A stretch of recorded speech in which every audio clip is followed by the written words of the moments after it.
It's time to take a ride on the Steelers Afternoon Drive with our co-hosts, Alan Saunders and Zachary Smith.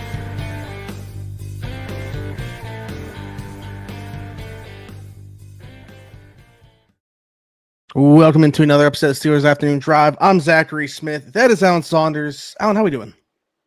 I'm doing good, man. First day OTAs in the book. Long day.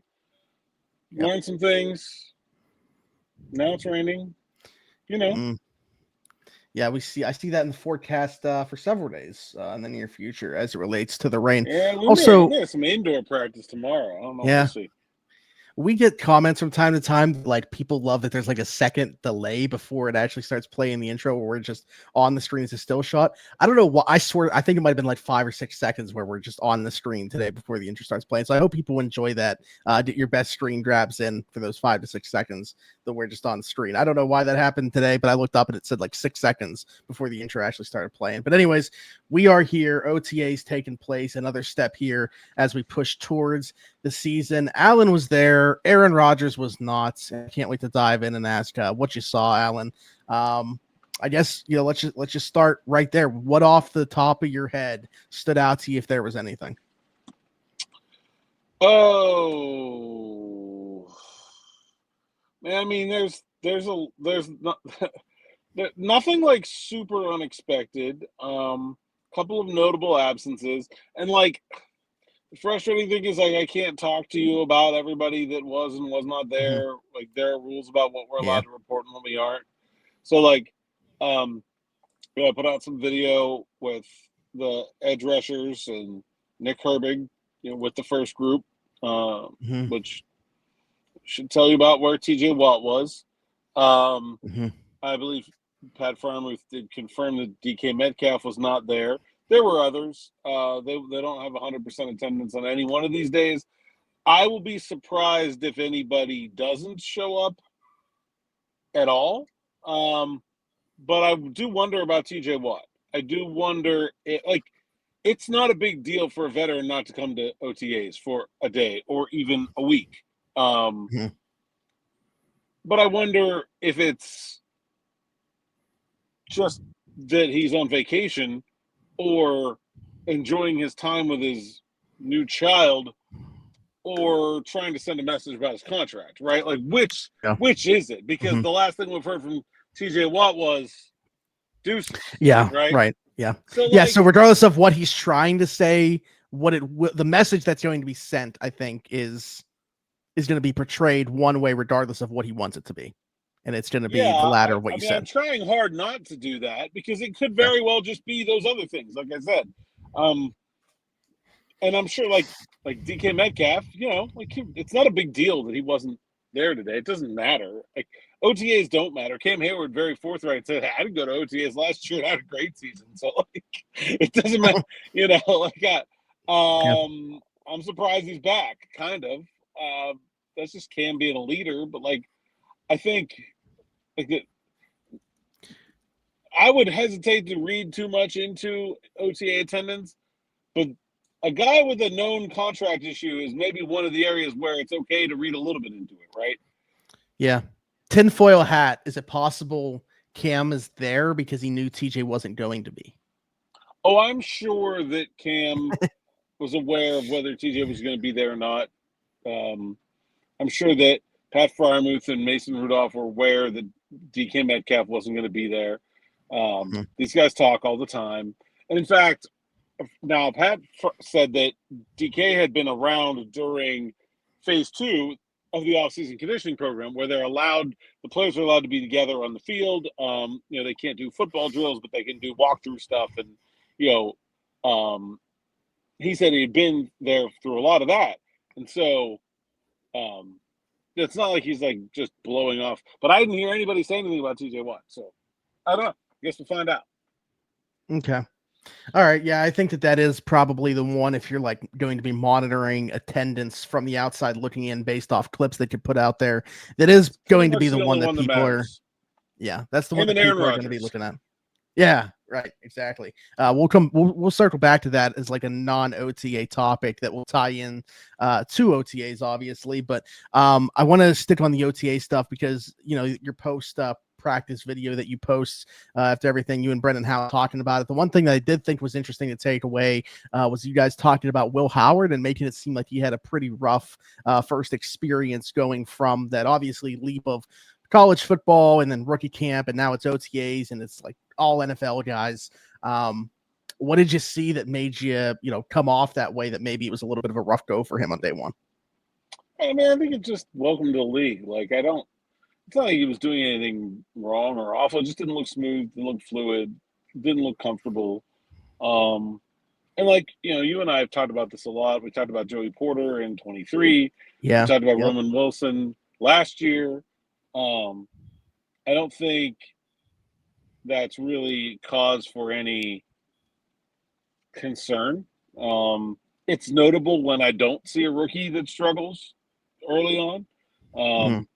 But I don't, so I just think there's been an undue amount of hype placed upon Will Howard that I don't really understand, and certainly does not look anywhere near ready to handle what people are calling for him to handle at this point. Yeah, you said you don't understand, and like, while I agree based off where he was picked, the reason that exists is because of the state of the quarterback room that he came into, in my opinion. I think that's why. Like, it seems like it's when the guy in front of you, the only guy that's stopping you from becoming the starting quarterback is Mason Rudolph. I think that's why this hype has been created. I mean, I get it, but that's also not going to be the case for very much longer. So, actually, two things that you said there that I want to circle back to, and I'm debating on which one to start with, because you talked about Roman Wilson, obviously, last year, that it was a rough go for him at this portion of where things went, and obviously because of injury and everything like that, really didn't get any better. It was a lost season. Anything that you saw from him today where it's like, okay, a year removed, he looks much different this portion of the calendar this year, or what did you see from him? Yeah, it looks a lot better. He looks like their second best receiver, which he probably should be, especially with DK Metcalf not there.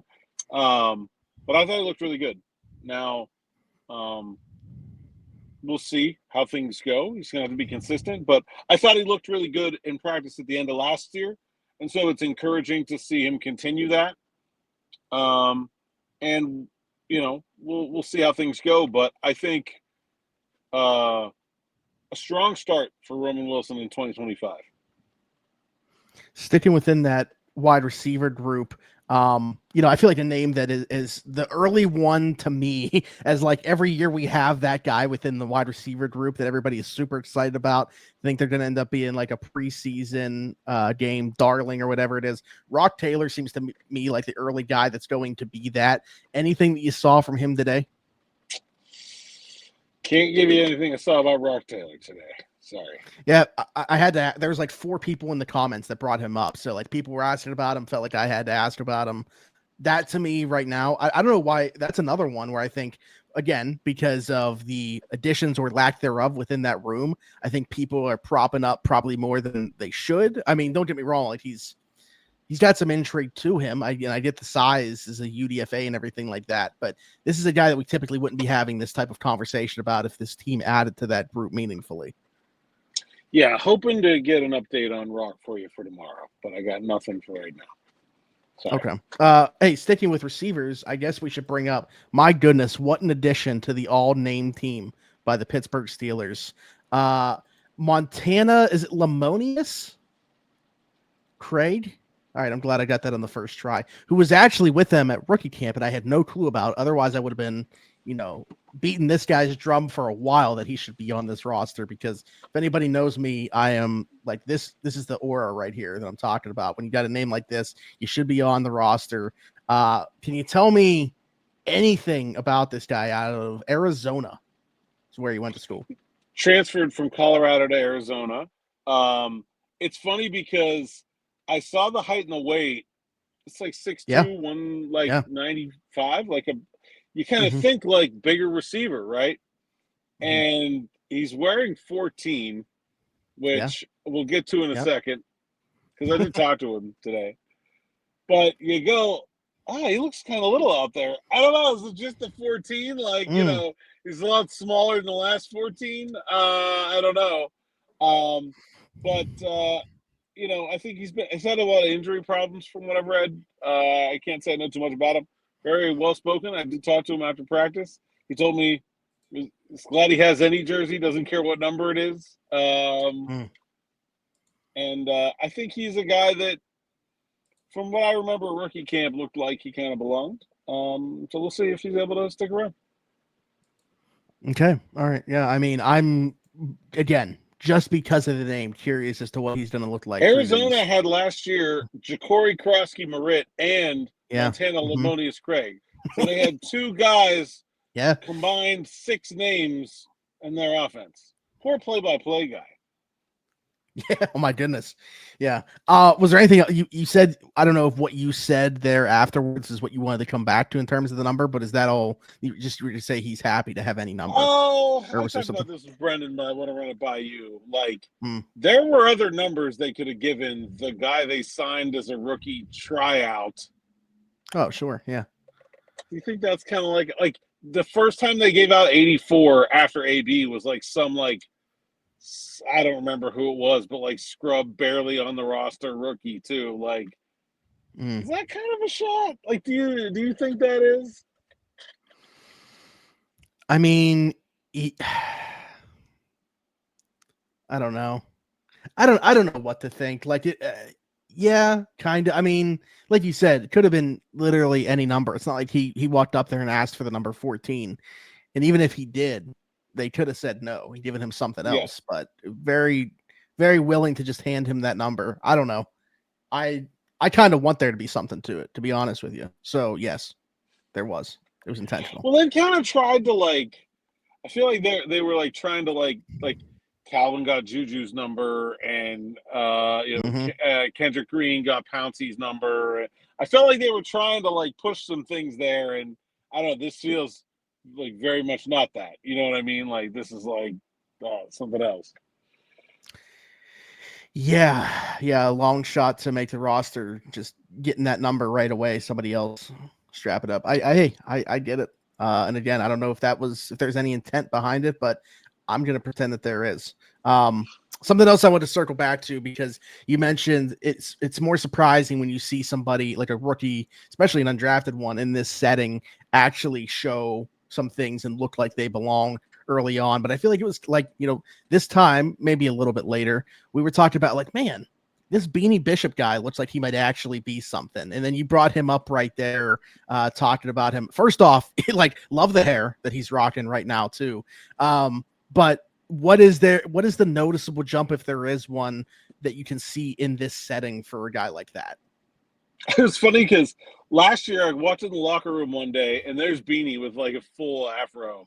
And I'm just like, Beanie, what's going on? He's like, I don't know. It was bothering me. I had to take it out and I didn't have time to get it put back in, but it's going to bother me more this way. So it'll only be very quick.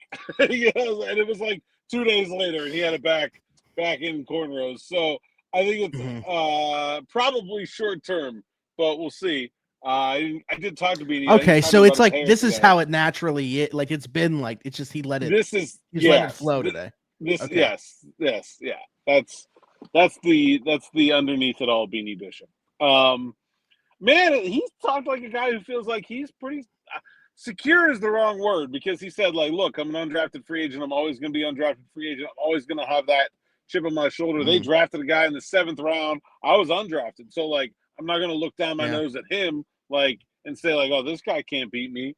But also very much said he's the starting nickel right now at the same time. So interesting.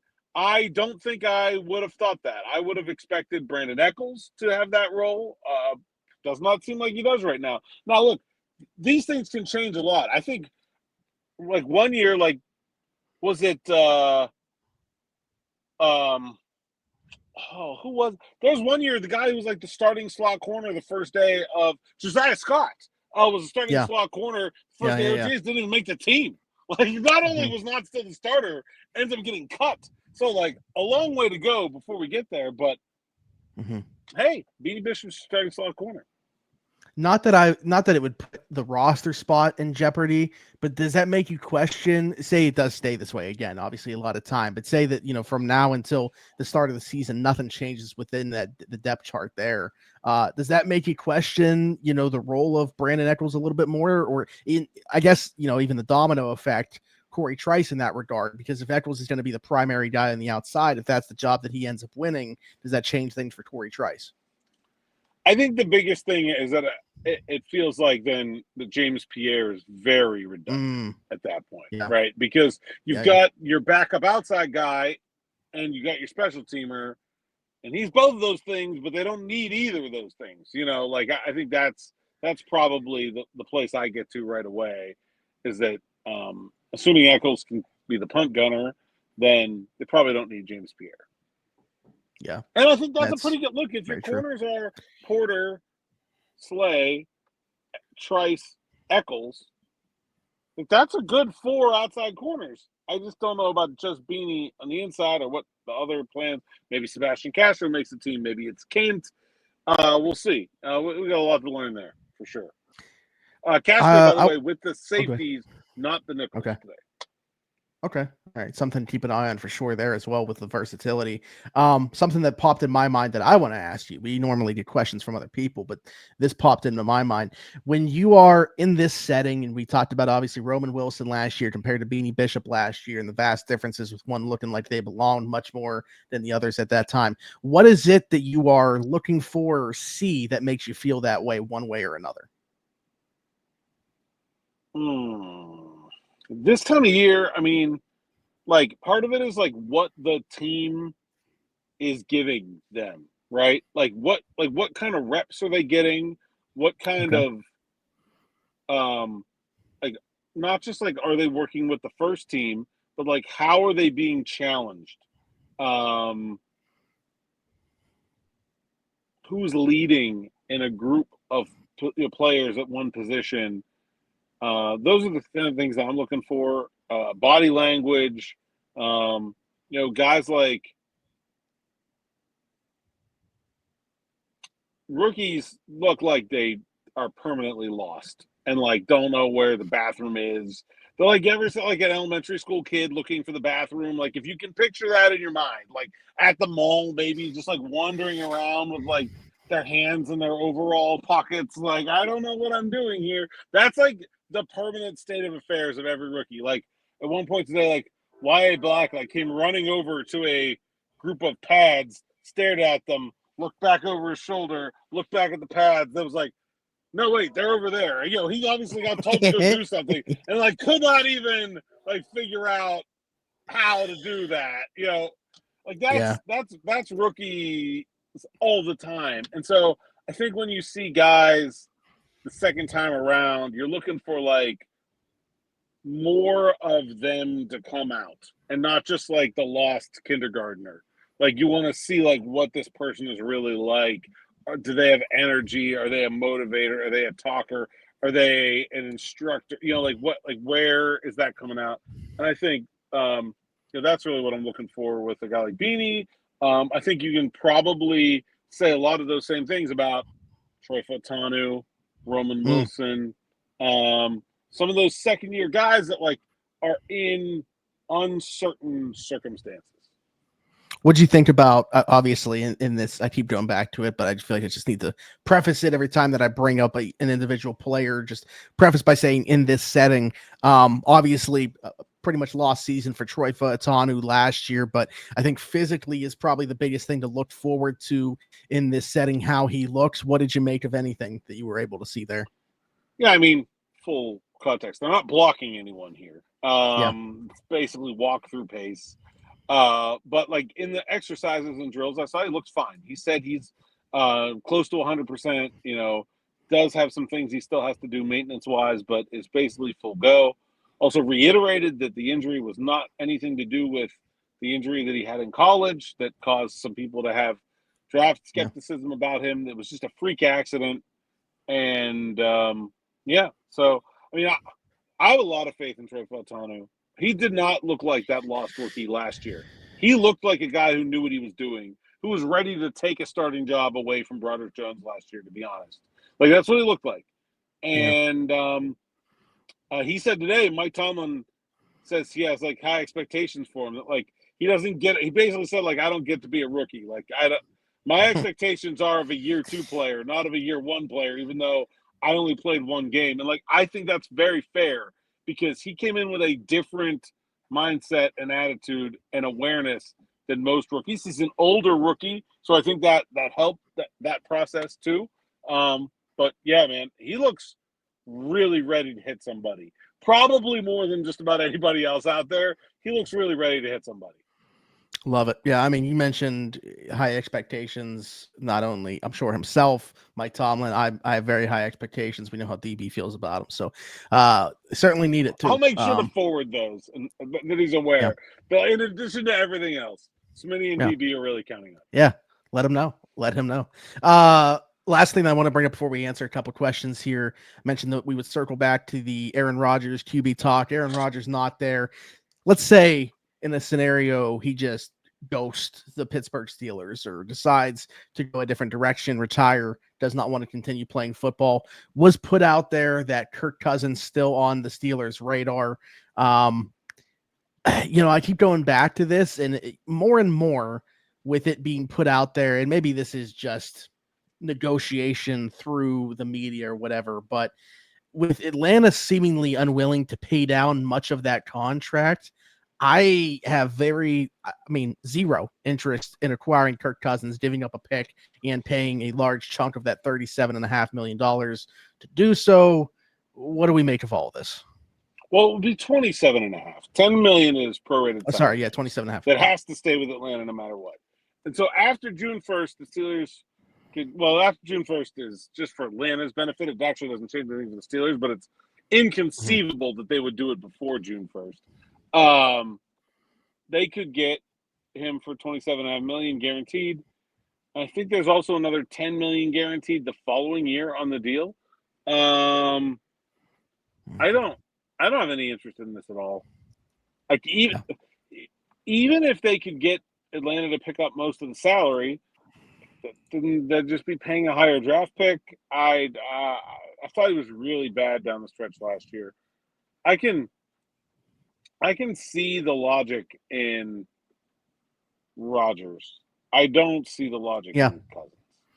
Well, here's the thing. So we've said this entire time that assuming that this ends with Aaron Rodgers signing, then, I won't have questions about the way that they went about this and say that they should have done something differently.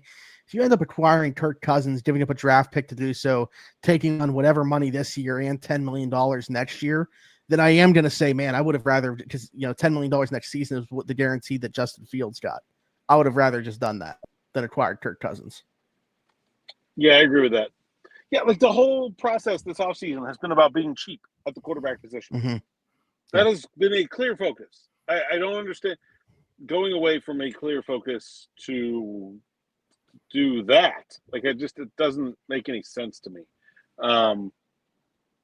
Do you think it's possible though? Or do you think that, again, this is just, I guess like the one way it would be possible is if there's like something the Steelers have that they don't feel like they need that Atlanta wants.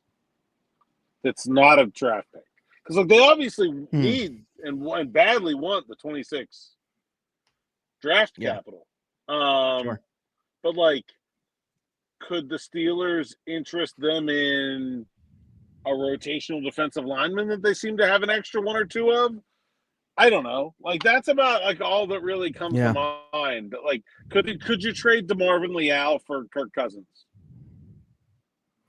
Yeah, and like whatever that trade again, like one-off is fine, but then I just go back to, again, I don't even care what the salary is necessarily this year, because if they can make it work, whatever, it's just for 1 year. But the $10 million in 26 is where, for me, the hang-up is, even on that. Yeah. I don't really think this makes any sense for the Steelers or anybody else. And I don't understand, like, Cousins is apparently like holding out, which he's not. Like, what is he hoping to get from that? Like, who wants him? Like, who does he think wants him? That's I don't know thing why I when don't you understand. said that, the meme popped in my head of the "Who Want Me" Yeah, meme with it. I don't know Yeah. who, like, usually you're holding out to enact some sort of specific change. You're a guy who's being dramatically overpaid for how good you are, Mm-hmm. and you're going to be a backup to one of the most questionable starting quarterbacks in the league. Do you think there's a better situation for you out there somewhere?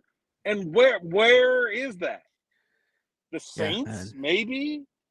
But they're not going to trade him to the Saints.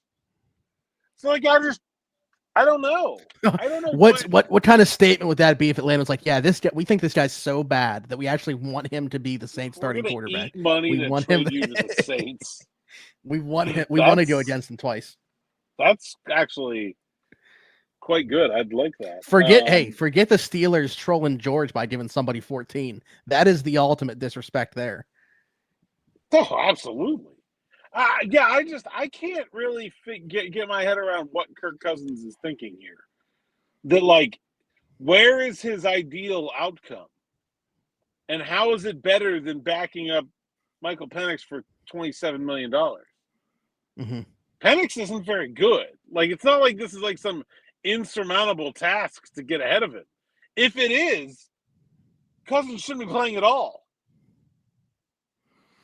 Hey, yeah, I mean, I'm with you. I think he's got a great situation now, making a bunch of money to be a backup quarterback. That's, hey, sign me up. Smitty, if one day, like, you come up and you snatch my job right away from me, you're like, you know what? I'm doing it. I'm taking the beat writer job. It's mine now. I've got it. And I'm still getting paid all my money to just host a podcast. Guess I'm just going to host a podcast, man. And I'm not going to be complaining about that. Like, I don't care. That's fine. Go ahead. Take it. As long as I'm still getting paid, yeah, I'm good. Mm-hmm. I'm not going to try to force your way to another beat and No, don't more don't you dare financial. trade me to Cleveland. I'm good. I'm good right here. I got to get this one in just because my man Tyler Hernley, who we know is the biggest Donald Parham fan that I think exists, I wish I including could members tell of his this Donald family. Parham story from today, but I don't think I can. I gotta get it checked out tomorrow. I have a Donald Okay. Parham story I would like to tell, but I Wow. don't think I can. Okay, well, Tyler's the ultimate Donald Parham fan. He's a large fan. Even more so than his family. Yes. He said with Darnell Washington being better blocker, Donald Parham being a better receiver, do you think that there's a chance that we could see more 3 tight end sets and have Freiermuth lining up in multiple spots? Also, given the state of the wide receiver room. 3 tight ends is fairly limiting. You're inviting a specific type of personnel package that is going to largely eliminate the blocking advantage of Darnell Washington. And what I mean by that is if you go 3 tight ends, they're going goal line back at you. And now you have Darnell Washington blocking a defensive end, which is not really a win for the Steelers. And so, like, you could do it. It's more common to go 3 tight ends when one of them is like Connor Hayward, who can line up in the backfield, and you're kind of making it ambiguous as to what you're doing so that the defense can't key it. Like, when we talk about personnel groupings, like 10 personnel, 12 personnel, that's the defense tracking what the offense is doing so that it knows how to call its defense. 10 personnel, there's 4 wide receivers on the field, 0 tight ends, 1 running back. We need dime, right? 10 means we need dime. Well, when you put a Connor Hayward out there, the defense is like, well, it's definitely 2 receivers and at least 1 tight end. There's this other guy who can kind of do anything. I don't know what to call him, right? Like, that's where you get an advantage because they're not just saying, oh, with 3 tight ends, we need jumbo. We need goal line. Like, you bring in some question into the process. You don't want to bring in goal line and then you line up at Connor Hayward's, a running back, actually. And, oh, by the way, Jalen Warren split out wide, and now you have a defensive end on him. Like, good luck with that. Like, that, I don't know about lining straight 3 tight ends. I think you're just going to get Darnell Washington covered by a really big dude who he's not going to be able to easily move by himself. And at that point, I would just rather have a better receiver than either Parham or Freiermuth as the other receiver. I hesitate to ask this because I don't want to have you break Tyler's heart, but like, how sure are we that Donald Parham's even going to be on the 53-man roster? Not even a little bit sure. Couldn't crack Denver's 53-man roster last year, and Denver's tight ends were, frankly, not very good. So, yeah. I mean, I think he looks like he's got an edge right now, but I wouldn't call it a stranglehold. Yeah. I mean, we saw, the way that they kept tight ends last year. Obviously, they wanted to have Pruitt. Pruitt suffered the knee injury and kind of limited his season, obviously, stuff like that. But, if health, assuming, I think Parham right now is on probably the right side of the bubble. But going back to the conversation we had before about Beanie Bishop being the slotting nickel right now, a lot of time to go before that decision is going to be made. Real quick, just because I love when people put us on the spot. Isaac wants to put us on the spot as we sit here. It is May 27th. My answer could go back and forth as we go through this. Will the Steelers add a wide receiver until the season starts?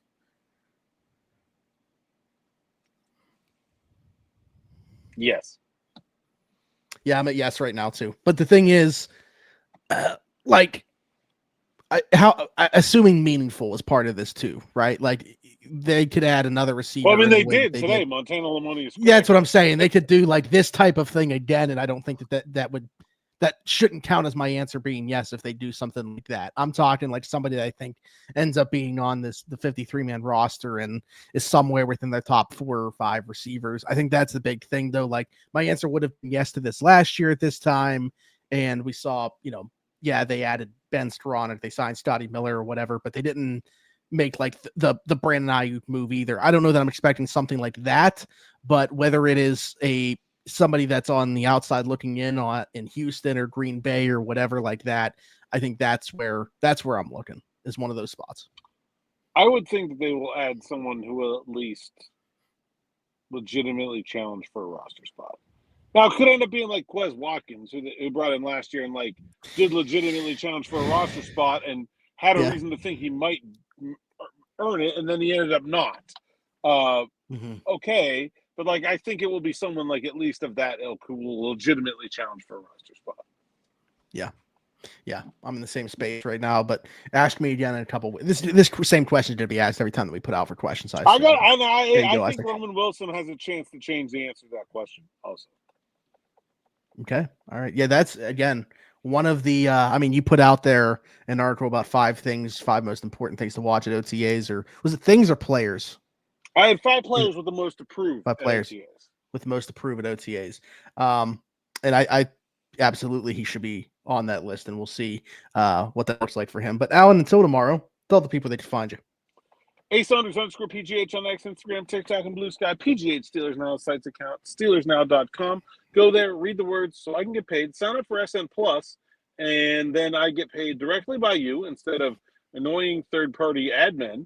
And also, you get an ad-free reading experience at SteelersNow.com, which is, frankly, awesome and way better than any other way to get your OTA news.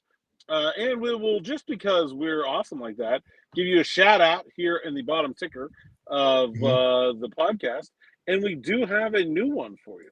Oh boy! Sorry, Nick Bober, you're gone. Now I just got to get the name because it's not on that screen. We have.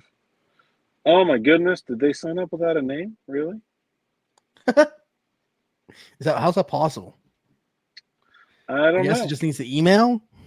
Yeah, I mean, so I just have a handle. It's Patch Adams. But not Adams the golfer, like Adams the fissionable building block of matter. ATOMS. Patch Adams. I don't know where the name. There used to be like a name field here, and I don't know where it went. So Patch Adams. Yeah, and another one here. This one is Manish Mittal. Manish, M-A-N-I-S-H, Mittal, M-I-T-T-A-L. So thanks, guys. Appreciate it. And, we'll give you a shout-out, and let's just hang out there until somebody knocks you off your little perch. Of course, and by the way, SN Plus is like $4 a month, which is, I went to Chick-fil-A today, $12 for Chick-fil-A. Like, we're the biggest deal in life right now. There's no inflation at SteelersNow.com. Okay, no tariffs either, for that matter. But if you're hard up for it, you can also just subscribe to Steelers Now on YouTube. That's free. It also does help us out a lot in terms of growing the audience here for the YouTube channel, and we have some fun with the number of subscribers, which is currently at 15,700 and Duval Love 67. I've been waiting for this one, and relatively well known. Cincinnati Bengals fans are not a fan, but I was. Kimo von Oelhoffen, number 67, gets the shout out from me today. Yeah, Kimo is a great choice. Auctioned off his high school ring, or his Super Bowl ring, for his high school football program last year. Kimo did. Isn't his daughter like an insanely good athlete as well? Or I don't know if she's still in college. Yes. Yeah, she went to Oregon State. Yeah. Basketball player, I think. Is that right? Yeah. Mm-hmm. Yeah. BJ Finney, also shout out 67. One of my favorite Steelers to cover in my time covering the team. Great dude. Beast. All right. Anyways, be sure to like, subscribe, hit that notification bell. Hit us in the comments with your favorite number 67, your thoughts on anything that we talked about today, question for a future episode, all that good stuff. You guys know the drill. If you're listening somewhere else, Apple, Spotify, wherever your podcast from, be sure to leave a 5-star review and subscribe over there. Looking for more 5-star reviews that I can read on the show. And you can leave a question there as well, and we'll gladly answer it. I'll read it from there. Also, follow us on TikTok, and then you'll find me everywhere, Zachary Smith, PGH. For Alan Saunders and myself, thanks for jumping in. Take another ride on the Steelers Afternoon Drive.